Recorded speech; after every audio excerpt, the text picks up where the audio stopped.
Subscribe करंतु एबे हम चैनल को आउ प्रेस करंतु बेल आइकन को जहा द्वारा लेटेस्ट वीडियो नोटिफिकेशन आपण मानकु सर्वप्रथमे मिली जिवो। नमस्कार बंधुगण, ओम नमः शिवाय। बंधुगण, आजिर वीडियो रे आमे आपण मानकु कहिबु तृतीय सप्ताह अर्थात 15 रु 21 तारिख पर्यंत समय आपणकर किपरि कटिबो, केउ प्रकारर ए सप्ताह को आपण प्लानिंग करिवे, ए सप्ताह आपणकर किपरि कटिबो, विशेष भाବରେ जदि कहबा केउ सब जिनिस रे आपणकु फायदा मिलिबो, केउ सब जिनिस रे आपणकु सावधानता अवलंबन करबाकू पड़िबो, आपणक लव लाइफ, कैरियर, बिजनेस, व्यापार ए सप्ताह रे किपरि रहिबो, ता सहित प्रतिटी दिन को आपण किपरि कटेइबे, स्वास्थ्यर महत्वपूर्ण इनफॉरमेशन मध्ये आमे वीडियो रे आपण मानकु देबु। आ वीडियो शेष रे आमे आपण मानकु किछि उपाय विषय मध्ये कहबो, जहा द्वारा आपण ए सप्ताह को आहुरी अधिक भलो आ महत्वपूर्ण भरा साब्यस्त करि परिबे। आगो को वीडियो आरंभ करबा पूर्वरु हमर आपणकु रिक्वेस्ट, जदि आपण हमर ए चैनल रे नुआ आछंती चैनल को सब्सक्राइब करंतु, सांगरे नोटिफिकेशन रो बेल को मध्ये ऑन करंतु, जहा द्वारा समय समय देश नुआ नुआ वीडियो रो नोटिफिकेशन आपणक पाखरे पहुंची जिवो। आसंतु जानिबा किपरि रहइबो आपणक पई तृतीय सप्ताह अर्थात 15 रु 21 तारिख पर्यंत समय। जदि सबुठारु प्रथमे आमे आपणको कहबु कि ए सप्ताह रे आपणक पई कोन सतरे पॉजिटिव रहिबा पई जाउछि। जदि विशेष भाବରେ कहबा फ्रेंड्स, ए दिन रे कोनोसी राजनीति लोकंक सहित आपणकर साक्षात हेबो, आ ए सप्ताह रे आपणक लोकप्रियता बढ़िबो। ता सहित जन संपर्ककर दायरा मध्ये आपण विस्तार करिवे। संतानक तरफरु तांकर कैरियर को नै कि सप्ताह रे कोनोसी शुभ समाचार मध्ये मिली पारे।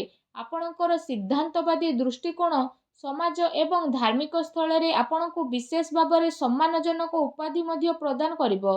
एहा सहित धार्मिक एवं आध्यात्मिक गतिविधि रे आपणकर विशेष भाବରେ महत्वपूर्ण योगदान रहिबो। प्रॉपर्टी संबंधित कोनोसी अटकी थिबा कार्य पूरा हेबार मध्ये संभावना बनुछि। ता सहित ए दिनर समय रे आपणको बहुत भलो स्थिति रहिबो। ता सहित जदि कहिबा भाग्य एवं संतान संबंधित कार्य रे मध्ये सुविधा आपणको प्राप्त होई जिवो। आपणकर विवेक एवं आदर्शवादी स्वभाव विशेष भाବରେ आपणको पई महत्वपूर्ण उपलब्धि नै कि आसीबो। ता सहित ग्रहर स्थिति ए दिन रे आपणक पई काफी संतोषजनक रहिबो। जो लोक माने आपणक खिलाफ रे थिले से लोक माने विशेष भाବରେ आपणक पक्ष रे रहिबे, आ संबंध रे मध्ये आपणकर काफी सुधारता देखिबाकू मिलिबो। सबु कार्य ए सप्ताह रे आपणकर शांतिपूर्ण भाବରେ संपन्न हेबार नजर आसीबो। ता सहित भावुकता कारणरू वैवाहिक दृष्टिकोण आपणक काम रे सहायक प्रदान करिवो।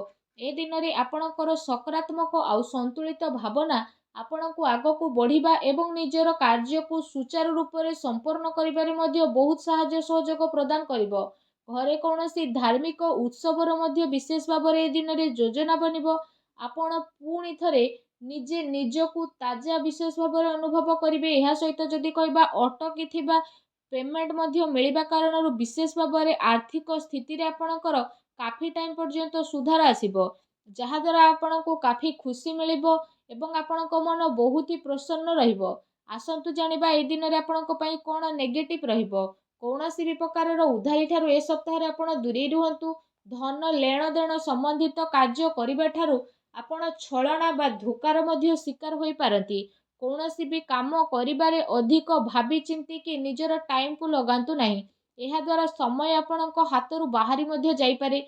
सामाजिक संपर्क को मधुर बनाई के रखिबार अति आवश्यकता रहिछि, कारण केबे केबे किछि नकारात्मक पुरुणा कथा पुणी थरे मध्ये उठी पारे, जहा द्वारा जदि कहबा आपण निजर मनोबल रे काफी टाइम पर्यंत कमी अनुभव करिवे। निजर स्वभाव को पॉजिटिव बनै कि आपण रखंतु। ए कथार मध्ये आपणको ध्यान देबार आवश्यकता रहिछि कि आपणकर सरल स्वभावर किछि लोक माने भूल फायदा मध्ये उठाई पारंती, जहा द्वारा विशेष भाବରେ आपणक मनर स्थिति किछि विचलित मध्ये होई पारे। अन्यर कथा को सुलझेइबारे आपणकर केते सारा महत्वपूर्ण कार्य मध्ये अटकी पारे। कोनोसी प्रकारर जदि कहा सहित वादा करिसेंती तो ताको पूरा करंतु, नचेत समाज रे आपणकर इमेज बिगिड़ी पारे। आ किछि लाभदायक मौका मध्ये आपणक हातरू बाहर जिबार विशेष संभावना बनुछि। एहा सहित जदि कहिबा देखा देखी प्रक्रिया रु आपण दूरी के रुहंतु। ए समय रे धन संबंधित किछि नुकसानदायक स्थिति मध्ये हेबो, जहा द्वारा जदि कहबा कोनोसी भी प्रकारर निवेश को आपण ए समय रे बाहर करि दियंतु। संपत्ति संबंधित विवादीय मामला रे ଧ୍ୟାନ ରଖନ୍ତୁ କି ଭାଇଙ୍କ ସହିତ ସମ୍ବନ୍ଧ ଆପଣଙ୍କର ଖରାପ ନ ହେଉ। ପିଲାଙ୍କର ଗତିବିଧିରେ ଧ୍ୟାନ ରଖିବାର ଅତି ଆବଶ୍ୟକତା ରହିଛି। ତାଙ୍କର କୌଣସି ଭୁଲ ଆଦତ ବା ସଙ୍ଗତି ଆପଣଙ୍କୁ ପ୍ରୋବ୍ଲେମରେ ପକାଇପାରେ। ସେସବୁକୁ ସକାରାତ୍ମକ କାର୍ଯ୍ୟରେ ଆପଣ ନ୍ୟସ୍ତ କରିବା ଅତି ଆବଶ୍ୟକ ରହିଛି, ଯାହା ତାଙ୍କର ଭବିଷ୍ୟତ ପାଇଁ କାଫି ଲାଭଦାୟକ ସିଦ୍ଧ ହେବ। ଆସନ୍ତୁ ଜାଣିବା ଏ ଦିନରେ ଆପଣଙ୍କର ଲଭ୍ ଲାଇଫ୍ କିପରି ରହିବ। ଘରର ମାହୋଲ ଅନୁଶାସିତ ଏବଂ ଖୁସିଭରା ମଧ୍ୟ ରହିବ। ପ୍ରେମ ସମ୍ବନ୍ଧରେ ମର୍ଯ୍ୟାଦା ବନେଇ ରଖିବାର ଆବଶ୍ୟକତା ରହିଛି। ଆପଣ ଆପଣଙ୍କର ସମସ୍ୟାକୁ ସୁଲଝେଇବାରେ ନିଜର ଜୀବନସାଥୀ ଆଉ ପିଲାଙ୍କର ପୁରା ସହଯୋଗ ମିଳିବ, ଯାହାଦ୍ୱାରା ଆପଣଙ୍କର ଆତ୍ମବିଶ୍ୱାସ ମଧ୍ୟ କାଫି ଭଲ ବନିକି ରହିବ। ଅତି ସମ୍ପର୍କୀୟ ଲୋକଙ୍କ ସହିତ ମେଳ ମେଳାପ ଏବଂ ବୁଲାବୁଲିର ଏ ସପ୍ତାହରେ ଆପଣଙ୍କର ଛୋଟ ମୋଟ ପ୍ରୋଗ୍ରାମ ବନିପାରେ, ଯାହାଦ୍ୱାରା ଘର ପରିବାରର ବାତାବରଣ ଆପଣଙ୍କର ଖୁସିଭରା ଆଉ ସୁଖଦପୂର୍ଣ୍ଣ ରହିବ। ଆସନ୍ତୁ ଜାଣିବା ଏ ସପ୍ତାହରେ ବିଶେଷ ଭାବରେ ଆପଣଙ୍କ ବ୍ୟବସାୟ କ୍ୟାରିୟର କିପରି ରହିବ। ଯଦି କହିବା କାର୍ଯ୍ୟସ୍ଥଳରେ ନିଆଯାଇଥିବା ଠୋସ୍ ନିର୍ଣ୍ଣୟ ଆପଣଙ୍କ ପାଇଁ ବହୁତ ଭଲ ରହିବ ଆଉ ସଫଳତା ମଧ୍ୟ ଆପଣଙ୍କୁ ଅବଶ୍ୟ ମିଳିବ। ଏ ଦିନରେ ମାର୍କେଟିଂ ତଥା ପେମେଣ୍ଟ କଲେକ୍ଟ କରିବା ଯେଭଳି କାର୍ଯ୍ୟରେ ଆପଣ ଆପଣଙ୍କ ଟାଇମକୁ ସ୍ପେଣ୍ଡ କରିବେ, ସେୟାର ଏବଂ ରିସ୍କ ପ୍ରଭୃତି କାର୍ଯ୍ୟରେ ବିଶେଷ ଭାବରେ ଦୂରେଇକି ରୁହନ୍ତୁ। ଆପଣଙ୍କ ସହ ଛଳନା କିମ୍ବା ଧୋକାଧଡ଼ି ମଧ୍ୟ ହୋଇପାରେ। ଚାକିରିରେ କୌଣସି ପ୍ରକାରର ସ୍ଥାନ ପରିବର୍ତ୍ତନ ବିଶେଷ ଭାବରେ ଆପଣଙ୍କ ପାଇଁ ଯୋଗ ବନୁଛି। କାର୍ଯ୍ୟସ୍ଥଳରେ କୌଣସି ପଡ଼ୋଶୀଙ୍କ ଦ୍ୱାରା ଲଢ଼େଇ ଝଗଡ଼ା ଯେପରିର ସ୍ଥିତି ମଧ୍ୟ ବନିବ। କିଛି କାନୁନି ବା ନିବେଶ ସମ୍ବନ୍ଧିତ ବିଶେଷ ଭାବରେ ଜଟିଳ କାମର ଆପଣଙ୍କୁ ସାମ୍ନା ମଧ୍ୟ କରିବା ପାଇଁ ପଡ଼ିବ।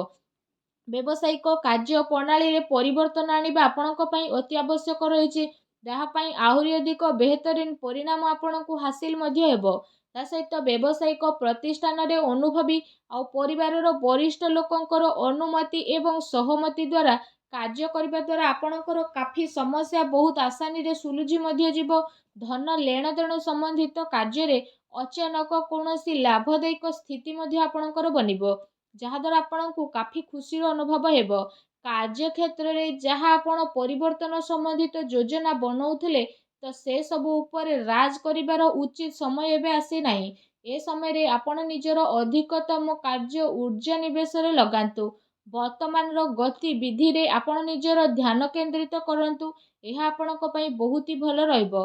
ଆସନ୍ତୁ ଜାଣିବା ଆପଣଙ୍କର ସ୍ୱାସ୍ଥ୍ୟ ଏ ସପ୍ତାହରେ କିପରି ରହିବ। ଯଦି କହିବା ଏ ସପ୍ତାହରେ ଆପଣଙ୍କ ସ୍ୱାସ୍ଥ୍ୟ ବହୁତ ଭଲ ରହିବ, କିନ୍ତୁ ପୁଣି ଦିନଚର୍ଯ୍ୟାକୁ ବ୍ୟବସ୍ଥିତ ବନେଇକି ରଖିବା ଆପଣଙ୍କ ପାଇଁ ଅତି ଆବଶ୍ୟକତା ରହିଛି। ଏହା ପାଇଁ ଆପଣ ଆପଣଙ୍କର ଖାଦ୍ୟପେୟରେ ଧ୍ୟାନ ଦିଅନ୍ତୁ। ତା ସହିତ ଆପଣ ଆପଣଙ୍କ ସ୍ୱାସ୍ଥ୍ୟକୁ ଆହୁରି ଅଧିକ ଭଲ ରଖିବା ପାଇଁ ପ୍ରତ୍ୟେକ ଦିନ ଯୋଗ କରନ୍ତୁ, ବ୍ୟାୟାମ କରନ୍ତୁ ଏବଂ ସୁସ୍ଥ ରୁହନ୍ତୁ। ଆସନ୍ତୁ ଜାଣିବା ଏ ସପ୍ତାହରେ ଆପଣଙ୍କ ପାଇଁ କ'ଣ ବିଶେଷ ଉପାୟ ରହିଛି। ଏ ସପ୍ତାହରେ ବିଶେଷ ଭାବରେ ମା ଲକ୍ଷ୍ମୀଙ୍କର ପୂଜା ଆରାଧନା କରନ୍ତୁ, ଛୋଟ ପିଲାଙ୍କୁ ଚକୋଲେଟ୍ ଦିଅନ୍ତୁ, ସାବୁଦାନାର କ୍ଷୀରି ବନାନ୍ତୁ। ତା ସହିତ ସେ କ୍ଷୀରିରେ ଆପଣମାନେ ଚିନି ବଦଳରେ ମିଶ୍ରି କରନ୍ତୁ। ଆଉ କ୍ଷୀରି ଯେତେବେଳେ ପ୍ରସ୍ତୁତ ହୋଇଯିବ, ତ ସେଥିରେ ଆପଣ ଅଳ୍ପ ଟିକେ କେଶର ପକାନ୍ତୁ। ଆଉ ତାପରେ ଆପଣ ସେ କ୍ଷୀରିକୁ ସବୁଠାରୁ ପ୍ରଥମେ ମା ଲକ୍ଷ୍ମୀଙ୍କ ପାଖରେ ଭୋଗ ଲଗାନ୍ତୁ। ଏହାପରେ ଆପଣ ସେ କ୍ଷୀରିକୁ ମା ଲକ୍ଷ୍ମୀଙ୍କ ସମର୍ପଣ କରିକି ଗରିବ ଲୋକଙ୍କ ଭିତରେ ବାଣ୍ଟି ଦିଅନ୍ତୁ। ଏପରି କରିବା ଦ୍ୱାରା ମା ଲକ୍ଷ୍ମୀ ବହୁତ ଶୀଘ୍ର ପ୍ରସନ୍ନ ହେବେ ଏବଂ ଆପଣଙ୍କର ସମସ୍ତ କଷ୍ଟକୁ ଦୂର କରିବେ। ମା ଲକ୍ଷ୍ମୀଙ୍କୁ ଭଲ ପାଉଥିଲେ ସଚ୍ଚା ଦିଲରେ କମେଣ୍ଟ ବକ୍ସରେ ଜୟ ମା ଲକ୍ଷ୍ମୀ ଅବଶ୍ୟ ଲେଖନ୍ତୁ ଓ ଭିଡ଼ିଓକୁ ଲାଇକ୍ ଆଉ ସେୟାର କରିବା ପାଇଁ ଆଦୌ ବି ଭୁଲନ୍ତୁ ନାହିଁ। ଧନ୍ୟବାଦ।